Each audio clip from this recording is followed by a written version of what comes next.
Broadcasting from the business capital of the world, this is the Podcast Business News Network. And we are now joined by Daniel Barrett. Excited to have him here. And what he's doing is pretty amazing. It's Kids Give to Kids, and that's kidsgivetokids.org. Welcome to the show today. How are you?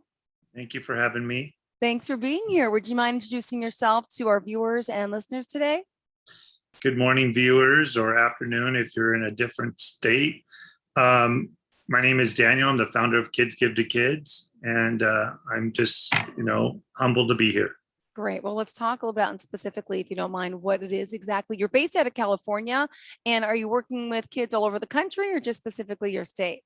So right now we're just working with actually our county. So It's Orange County. We're a fairly new organization. It's very unique and one of a kind in a sense that I think we're the only website that allows kids to take their used toys that they don't play with anymore and upload them to our website where other kids can go and choose those toys for free. And then we have local restaurants and businesses that are the pickup and drop off locations. So when a kid picks up a toy or drops off a toy, they both earn a free kids meal or discount at that location. We're trying to change the dynamics of less fortunate versus fortunate, making every kid equal based on choice. So kids can pick brand new toys for free, play with them by choice, put them back up as a used toy, and possibly become a giver for the first time in their lives.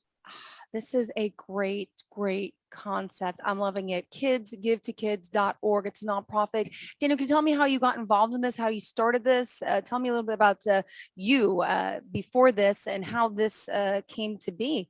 I mean, I'm on your website. I looked before, but it's pretty fascinating what you're doing. Free, new, and used toys. Also electronics, they mentioned as well. Yeah, so I come from an advertising marketing background. But what really drove me to what I call my purpose in this world is to help others and to kind of, like I said, give that equality that is missing in the world for these kids that are less fortunate, not being able to have choice. They just accept what's given to them and pass it along.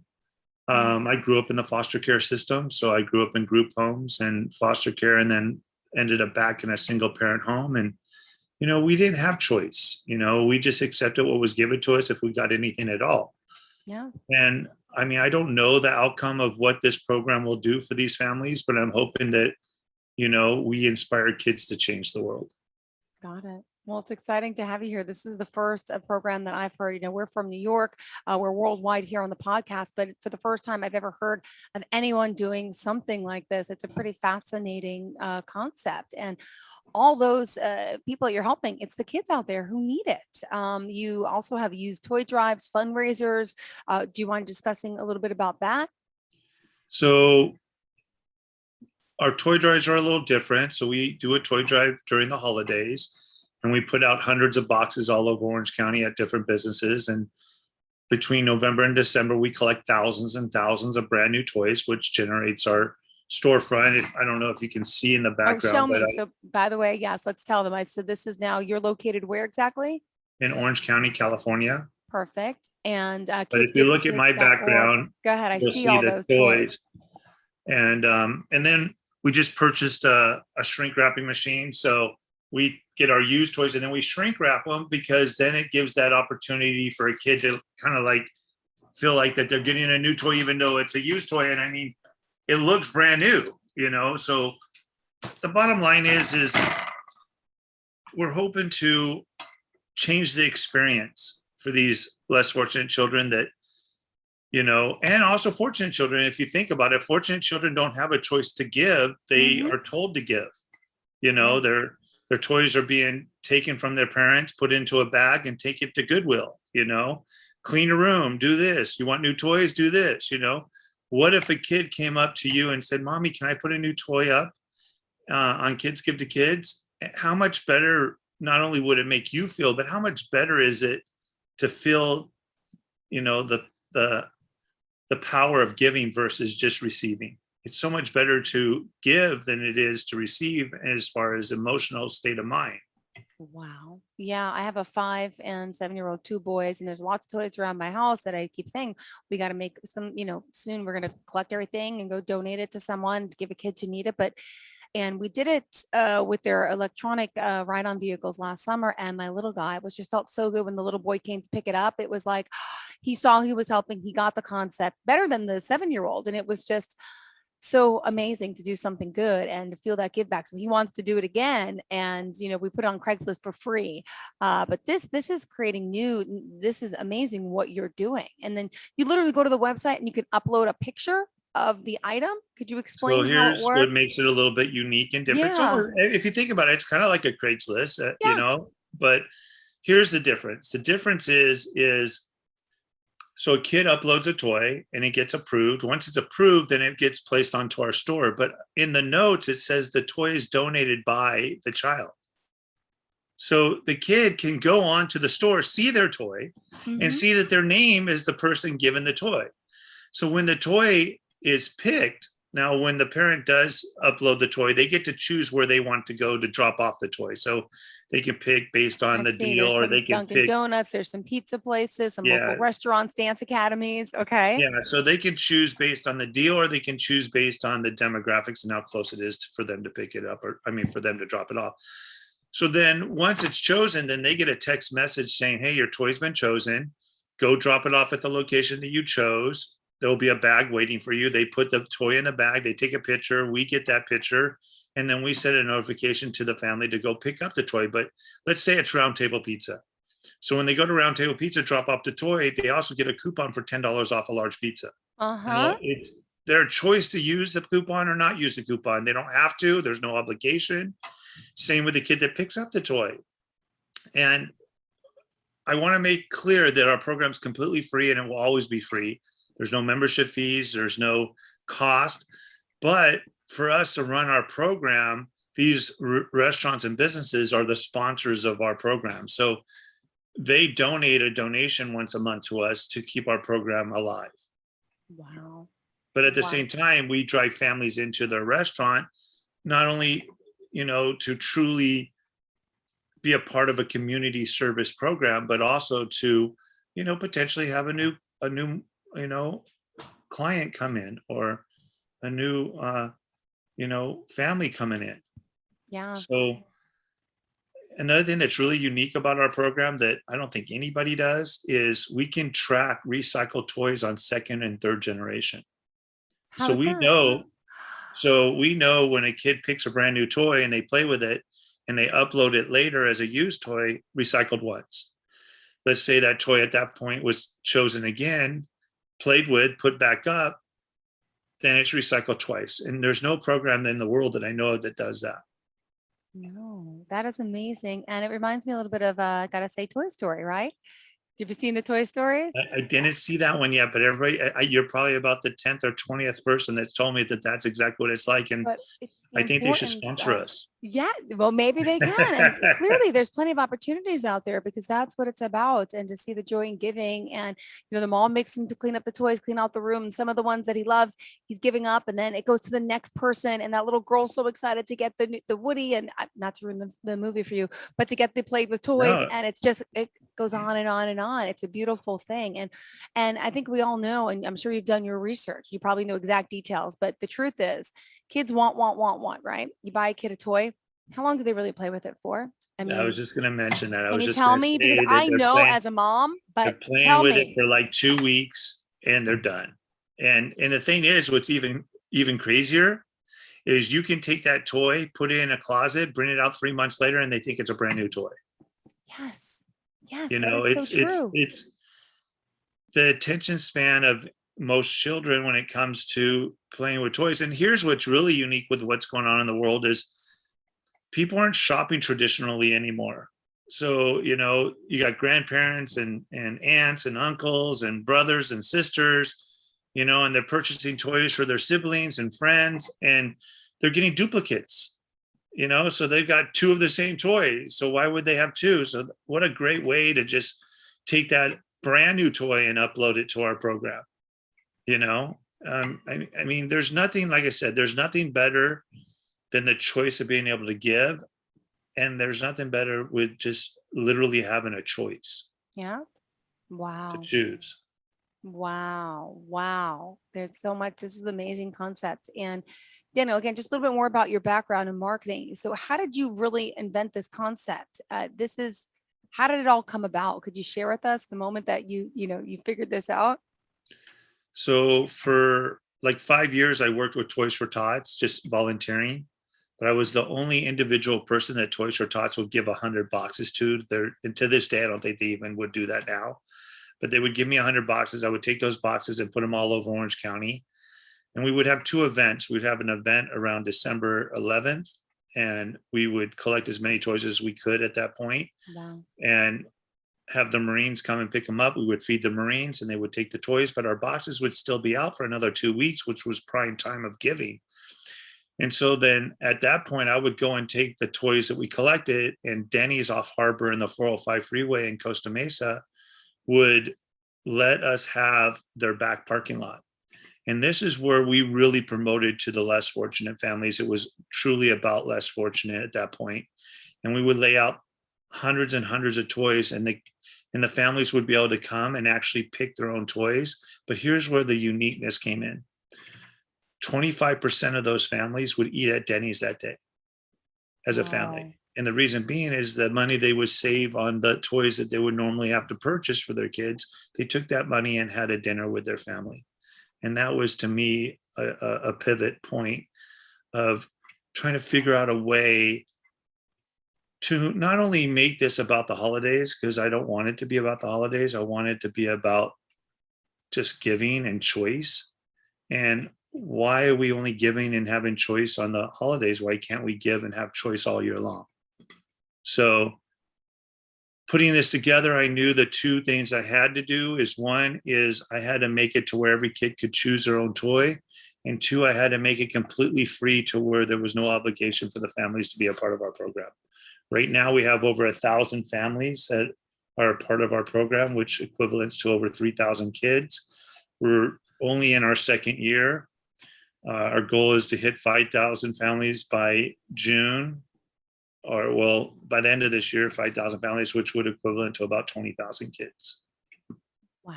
And can you explain the concept of when the kid drops off the toy, that some of the participating restaurants are offering vouchers for a meal as well? So everything's digital. So when they get the information about picking up a toy or dropping off a toy, they get a digital, almost like a little mini website on their cell phone. It kind of Mhm. goes through the process of them picking up the toy, and it's in English and Spanish at this point. And if they want to use a coupon, they, click, and then they upload the receipt. In due time, once we create the actual app, right now we're just web-based. But once we create the actual app in a couple of years, just we have to get the funding, and we have to, prove concept to where it's working, consistently. But once we do that, then we'll actually add a point system to our program where kids can earn points based on doing different tasks. And then those points can turn into, you know, additional coupons at the locations that are a part of our program. I love it. So if there's anyone out there who's interested in helping with funding, please, Danielle, who are you looking for? Individuals, corporations, and let's talk a little bit about, on the website as well. There's the IRS 501c letter you got there. They could also obviously go to the website, make a donation. And do you have fundraisers for this as well? Anything coming up? We're actually having our very first Ah, fundraiser March 31st, which happens to be my birthday. yay. So I'm kind of doing a dual scenario here, and it's on the website, but we're doing a 9-course dinner, and we're only selling tickets right now for $50 just because I want to sell at least 200 tickets just to get, the people at the event. The biggest Yep. thing with our program is it's when people talk about programs like ours, they automatically go into a pattern of how they think, because it's been the same way as far as donating and less fortunate and fortunate and all these, you know, taglines that go with trying to help and be a part of something extraordinary, that it needs to be educated that we're not about, I don't care if the kid's less fortunate or fortunate. I want the kid to be a part of our program based on the fact that he's a kid. Yeah. is we're teaching them not only how to give and how to recycle, but we also have an anti-bullying program that's very proactive versus reactive. Tell So we me. literally try to teach kids confidence in a fun and loving way. And how we're doing that is there's like 5 questions for a kid to answer with their parents, kind of giving them the what's your favorite superhero, what's your favorite color, what's your favorite food scenario. Once we really, get enough kids to answer those questions, then we're going to put those answers onto the website where kids actually can go and look and say, wow, I didn't know that many people like pepperoni pizza. Well, I Yeah. didn't know that many people like Superman. Kind of give them that confidence that, yes, they may be different, but they're similar in their lives. Then we created, if you look in the website, we created little aliens that are the stereotypes of the world. So you look at Ora Largo and he's like, I'm chubby. So what? Or Geo Flair, I'm smart. So what? Mm-hmm. And the idea is to kind of teach these kids Yeah. 2 simple words to be able to say to a bully that comes up to them and bothers them or harasses them. And they look at them straight in the eyes and with confidence say, so what? Now, what if some of these kids actually understand what we're doing and they learn and they go, Jimmy, why are you bullying me? And Steve goes, Jimmy, why are you bullying me? And Jimmy Right. goes, because you're different, you're stupid. And Steve goes, no, who's your favorite superhero? And here's the best part about that. They don't have to choose the same superhero. The fact that they choose a superhero they realize that they like superheroes. And maybe now they can debate about what superhero is better than the other superhero. But in reality, people don't talk about this. But a bully is a bully because something's happening at their house. They lost their power, right? Or whatever the case may be. And they're just trying to regain it in most cases, right? Mm-hmm. But what about the kids that are timid and shy and introverts? Maybe that's how they're handling their situations at home. And so they're the target of the bully. And maybe they start having a conversation and realizing their lives are similar.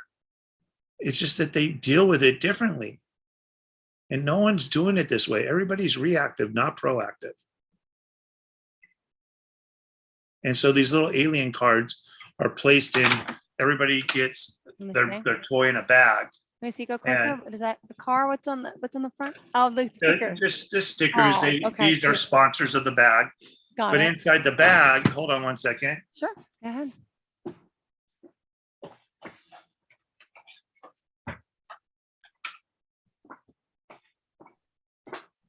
Sorry about that. Mm-hmm. They get little cards like this that have, the little alien cards and kind of Wow. explains a little bit, and it's just like, hi, I'm Ora Largo. I'm chubby. So what? And it says, when a bully calls you names, just say, so what? Yeah.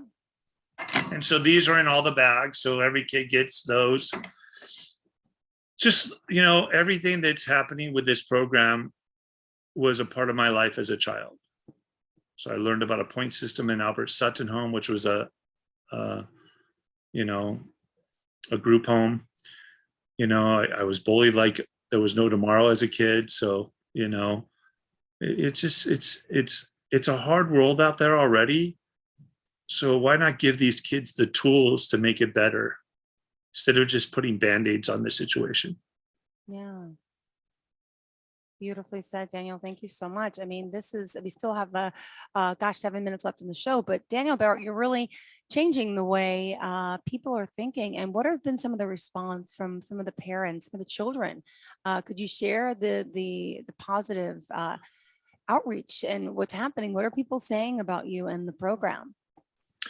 So, everybody loves it automatically. They're in awe. They don't completely understand the program instantaneously because, like I said, we are all programmed in the way of giving and donating and how it's been done for years and years and years. But if you go to the website, and we have 2 websites. So we have kidsgivetokids.org, which is our nonprofit, and then we have kspire.com. It's kspire.com, and that's our fulfillment center. So that's where our store is. That's how we get the toys to the restaurants and so on and so forth. But on that website, we have probably 20 to 30, incredible reviews, and they're very Wow. heartfelt and very loving, and it's amazing. And I don't put the 10 stars, but everybody, I allow them to give us 10 hearts, but I don't put the 10 hearts in the review, but pretty much everybody gives 10 hearts. So to me, it's a wonderful feeling to be able to do something. And if you read my true definition of giving, is giving to a complete stranger, giving them choice that you will never ever meet, but hope it inspires their life. Beautiful. And you're also looking for volunteers as well. There's a form on the website, kidsgivetokids.org. And watch the video. I think it's pretty fascinating. You could do that and read more about you. But I love what you say that every kid has a choice, right? So every kid also becomes a giver. This is just something that's never been done before. I've never heard anything like it. So it's clearly unique. And I know it's going to catch on. And this could be nationwide, worldwide eventually. And it's just starting now in Orange County in California, but this this is limitless, really. It's a And great concept for you to help so many kids. And how does that make you feel? look at this whole program is God driven. I wrote a book about 6 years ago called Not Loving Yourself is the Biggest Disease on the Planet. And I wrote 75% of that book in 8 days. So the quote for the book is, it's easy to write a book when God is holding the pen in your hand.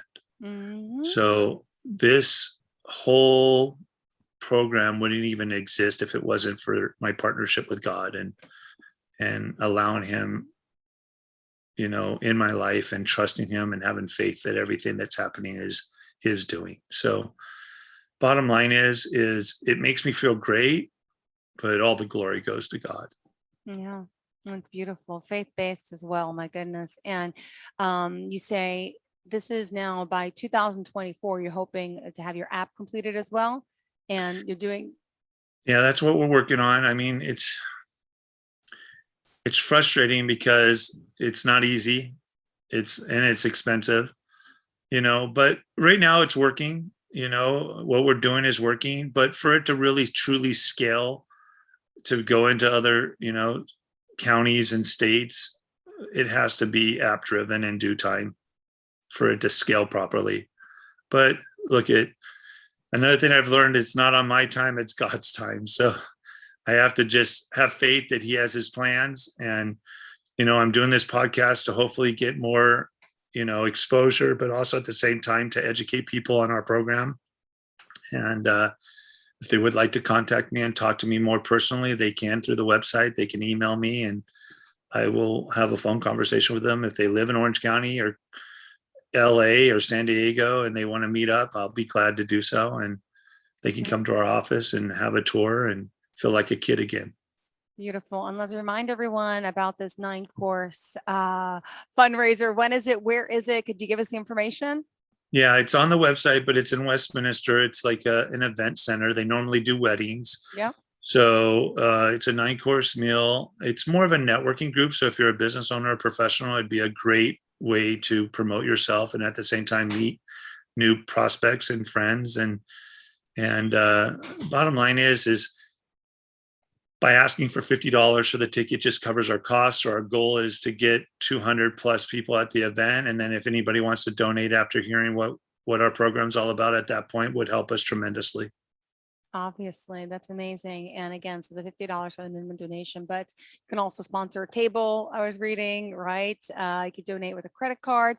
There's also corporate sponsorships. You're looking for corporations to sponsor this as well, right? I mean, how amazing would it be for a toy company to learn about us and, give us their overstock as a write-off, and not only that, but get some data, what age group is the kids picking the toys? How long are they playing with the toys? Are the toys being put back up? How is the quality of the toy after being played with? I mean, this is some data that some of these, huge toy corporations may not have, but at the same time could be a part of a new way of giving, because that's what I think we're creating, is an actual new way of giving. And when's the last time a way of giving's been changed? Well, I mean, it did when the internet started and they had the crowdfunding and stuff like that. So that changed the way of giving. Okay, yeah. But now we're changing the way that kids give. And there's no one doing this to where a 3 or 4 or 5-year-old kid can truly learn how to give by giving something that they believe that they own, which is their own personal toy. Mhm. This is beautiful work, Daniel. And let's remind everyone how they can reach out to you. Let's give out the website, phone number, social media pages as well. We're on Facebook. I mean, best way is to get in touch with us through the website would be the easiest way, because I'm very proactive and I pretty much get all the emails. So that would be ultimately the best way. I don't want to give out a number right now, but definitely if you want to email us, you can email Daniel@kidsgivetokids.net. Perfect. Well, thank you so much. Wow. And if you have any questions, reach out to you directly. Anyone out there who's interested, please, Kids Give to Kids. If you're interested in making a donation, have a contact. You know how marketing works and advertising and networking. And it's about who knows who and who can get you to that toy company, because someone out there will be listening. This is going to be huge. And I'm honored to have the time with you today to see how this grows from Orange County, California to worldwide. Really. So when we're in New York, we can collaborate. Absolutely. This is a great concept, great idea. And it's just to help kids, and they're helping each other. They're learning so much. It's a beautiful thing, really, Daniel. I'm excited to have you here. Glad for you to be here joining us today. And one more time, the website, give it again. Kidsgivetokids.org. Perfect. Daniel Barrett, thank you for your time. Anything else you want to share before we go? Just thank you and pray for us. Perfect. Will do. Thank you so much. Really, we appreciate it. And to all of our viewers and listeners, reach out today, send a prayer, and looking forward to the next time we get to speak. Thank you.